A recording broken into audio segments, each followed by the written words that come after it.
everything was different then. You didn't have cell phones. They had quarters in their pockets to go to pay phones. They had maps, and nothing was the same. So you definitely learned of their way of networking and their way of going to business. And then now it's like there's nothing similar about it.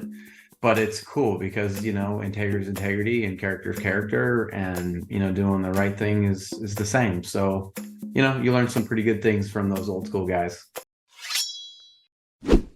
Welcome to Business Ninjas, brought to you by WriteForMe, where you'll hear from business leaders who are out there growing their business and slaying it every day. Learn from the masters. Let's get started.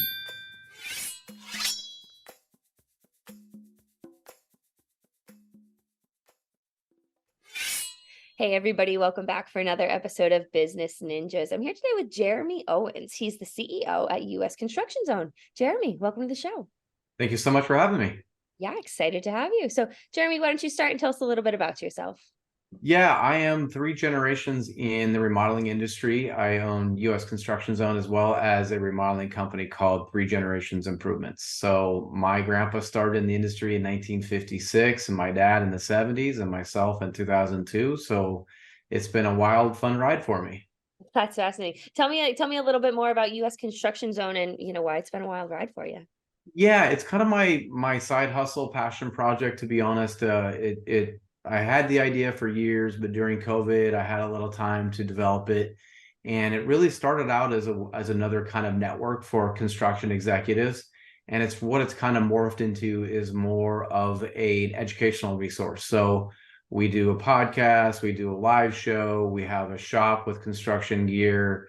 And generally, I'm just a big networker. So when people have a product or service they're looking for, they reach out to me, and I want to have the right answer. So it's been a fun time.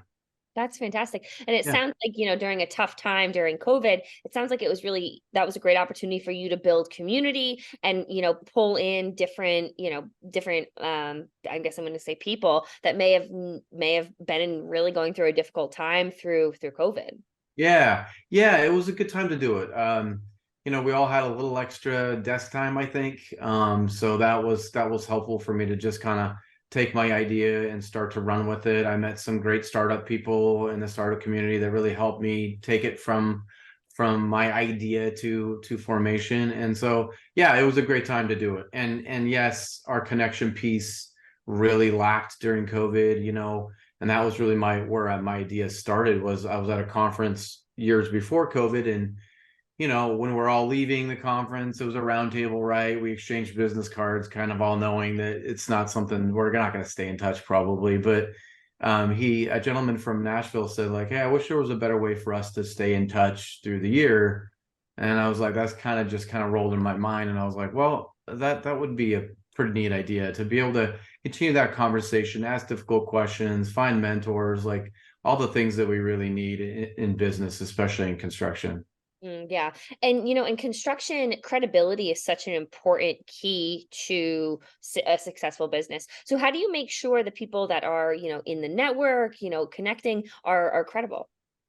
Yeah, a lot of my contacts come from LinkedIn, so you're able to really kind of find out who they really are, do a little background on them. And the other thing I did too during COVID is I said yes to basically every meeting. So when someone asked me, just like when you asked me, like I just typically say yes. Not always because I feel like there's an instant like, oh, I'm gonna get something from this person, but you never know who they know, or you never know what they're gonna say, that nugget in that meeting. And so I just kind of had that philosophy. I don't know if you saw that movie with Jim Carrey. I think it was Yes Man, Yeah. and he just said yes to everything. He had to say yes, and some of the things he definitely did not want to say yes to, but he did it anyways. And he just found out all these positive things that happened in his life by saying yes. And so that was kind of my philosophy during that time. And sure enough, it's fun meeting a lot of really cool people. Yeah. So talk to me a little bit about the benefit of, utilizing US construction zone versus LinkedIn. Yeah, I think it's different and it's similar. So it's the big difference is that we eliminate distractions, So LinkedIn, all social media is just full of them, right? You go there for one thing, and before you know it, you're on another rabbit hole, and there's just a lot coming at you. And LinkedIn is kind of notorious for a lot of messages and a lot of things popping up, and you're just like, it's a lot for me. So it's kind of more of a quieter niche, and really it's geared for the executives. It's geared for, owners, business managers, CEOs, those types of people who are, have similar struggles. So it really kind of narrows down the focus a bit. I think that's fantastic. So it Yeah. sounds like, you mentioned talking about, asking for advice, mentorship, staying up to date, success stories. Did I hit on, a lot of the kind of key features of US Construction Zone? Yeah, definitely. I think the live show, it's called Construction Executives Live. We do that once a month, and I have people on from the industry with really important topics. So it goes beyond sales and marketing and things like that. It gets into, diversity, women in construction. Our last one was on mentorship. So things that are really kind of important, but really not talked as much about. So really kind of, getting into those important subjects. And that's what I like to talk about. So that's a natural fit for me. I think that's fantastic. So, talking about growth and how you've been able to scale US construction, it Mhm. sounds like, during COVID, it was difficult to get out to conferences. It sounds like, you grew that Yeah. through LinkedIn. Talk to me a little bit about the growing pains of growing US construction. Yeah, I would say, it's a startup for sure. My regular day-to-day job is still three generations improvements. That takes up a huge chunk of my time. So you really just you want it to go faster than it goes, but you also only have a certain amount of hours in the day. And so you just gotta go like, hey, I want to do it one step at a time. I want to bootstrap it. I don't want to take on debt. I just want to do this one easy step at a time. And I think it's been a good, slow pace, but it's always moving forward. And people see the updates, and they see a shop, and they see a referral program, and they see these little things come at them, and they're like, oh, I mean, it's moving forward. But it's also just at my speed because I'm only one person. Yeah, hey, I hear that. And, kind of pivoting a little bit to three generations improvements, like Mhm. you mentioned, it was your grandfather, it was your father, and now it's you. So I imagine too, kind of pulling in that knowledge of having that three generations, having that successful business is so crucial to the success of US Construction Zone. Yeah, it really is. It's quite an experience. I mean, I used to go on sales calls with my dad when I was, 5, 6, 7 years old. So I started then. So getting the type of everything was different then. You didn't have cell phones. They had quarters in their pockets to go to pay phones. They had maps, and nothing was the same. So you definitely learned their way of networking and their way of going to business. And then now it's like there's nothing similar about it, but it's cool because integrity is integrity and character is character, and doing the right thing is the same. So you learn some pretty good things from those old school guys. I love that. And do you think those three kind of characteristics or key tenets are rooted not only in three generations improvements, but also US Construction Zone? Oh, 100%. For US Construction Zone, we really are focusing a lot on mental health.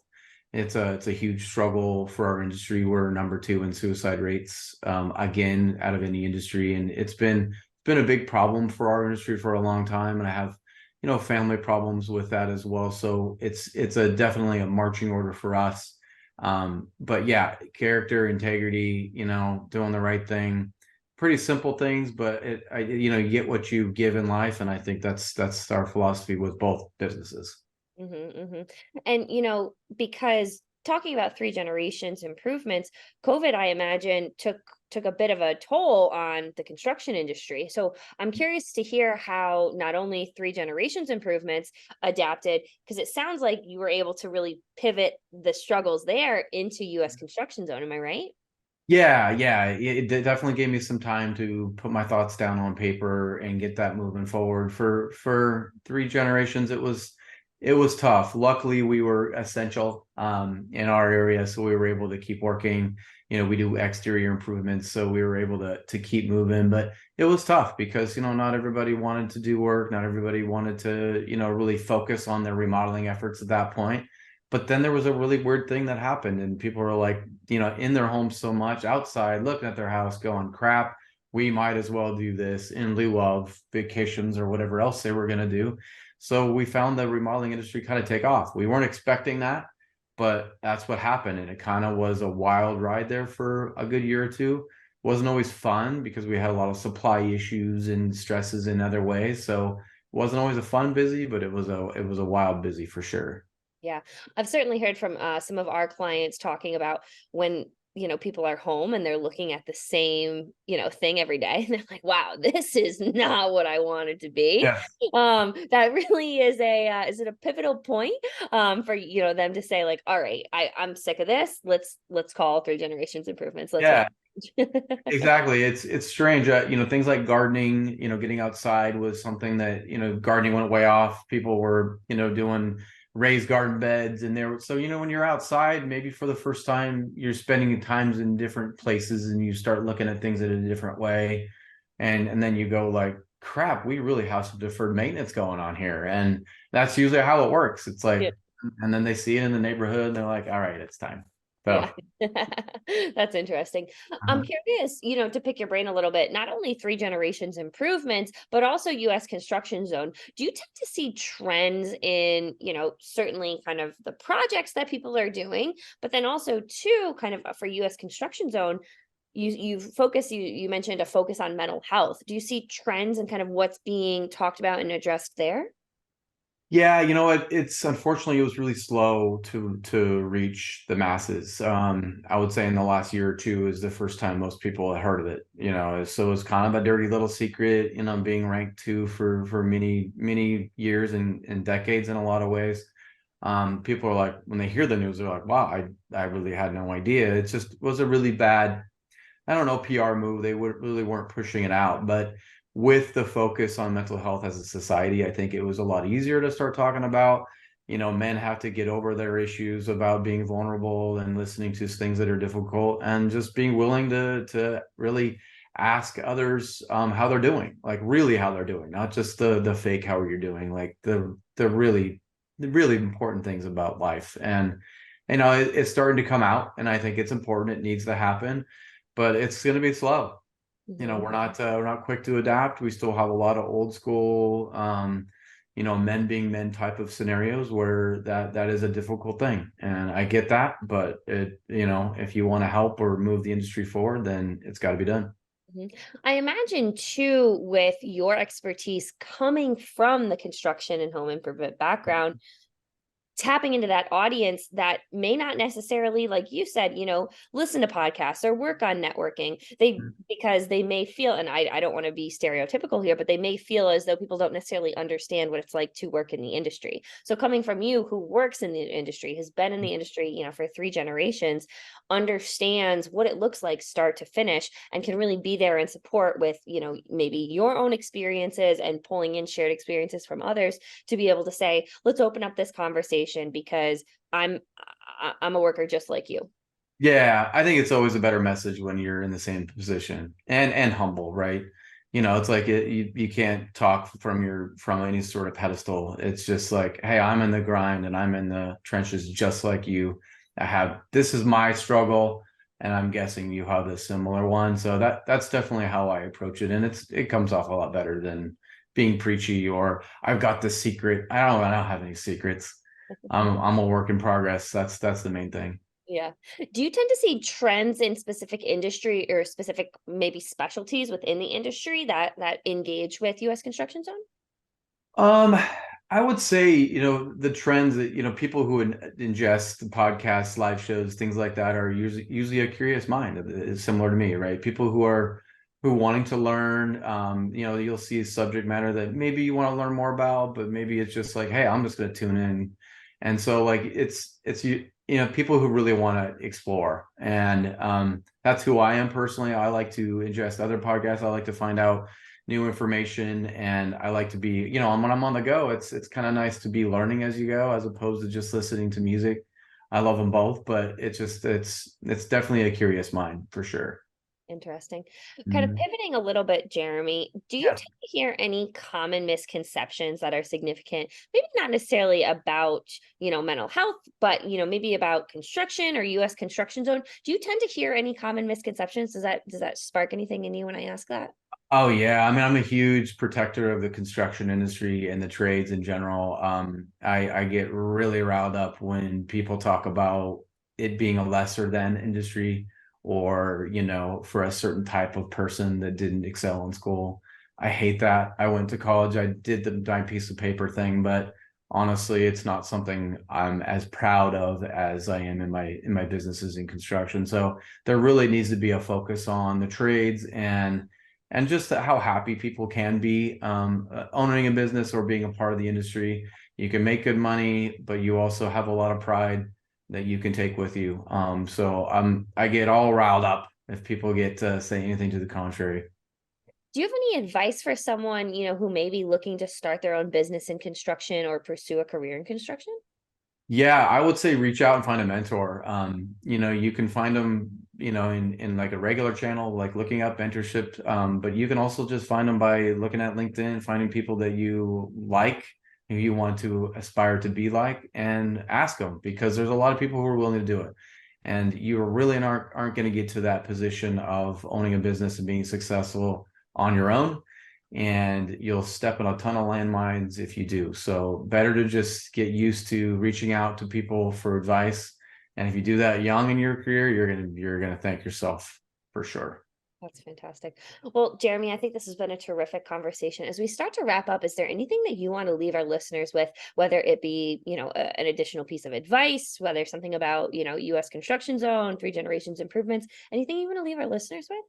I think it's just being open for networking and to like I said, mentorship, reaching out to others. I think that's my main goal today, is just to, make sure people know my door's open, whether that is for a Zoom call or a phone call, or if someone's struggling, I'm here. And it's like I think we need people like that, are just willing to meet with folks, whether in the construction industry or not. We're all just people spinning around on this weird globe, doing weird shit in our lives. And it's sometimes you just got to, bring the perspective back to, hey, we all have things going on in our lives and we need help. I completely agree. Well, Jeremy, like I said, this was a terrific conversation. I appreciate all the work that you're doing, opening up the conversation about mental health within the construction industry. I think it's crucial. And just your insights and what you've seen over the years. I think this was a terrific conversation, and I really appreciate you being on Business Ninjas today. Thank you so much for having me anytime. Yeah, great to have you.